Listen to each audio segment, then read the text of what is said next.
ये वाला क्वेश्चन जो है यहाँ पे एक हमारा सीसा है, तो 10 kg मासेस इनके दो एड्स पे हैं, तो हमें ये कहना है कि ये बैलेंस होगा कि नहीं।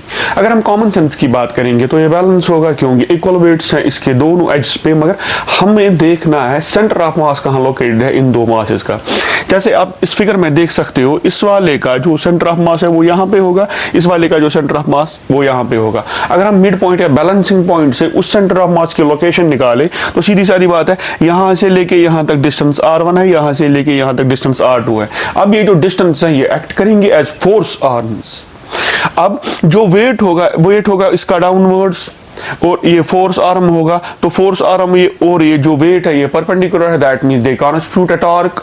अब इसका जो टॉर्क है फोर्स सेम है, क्योंकि वेट सेम है इस साइड भी और इस साइड भी, मगर जब हम टॉर्क की बात करेंगे, टॉर्क होता है बराबर फोर्स इंटू फोर्स आर्म, क्योंकि इसका जो फोर्स आर्म है वो ज्यादा है, दैट मींस कि इसका जो टॉर्क है वो ज्यादा है। अगर टॉर्क ज्यादा होगा, इस साइड का टॉर्क ज्यादा है, इस साइड का टॉर्क कम है, तो इसकी क्लॉकवाइज रोटेशन होगी, that means this mass will go down and this mass will go up. Thank you.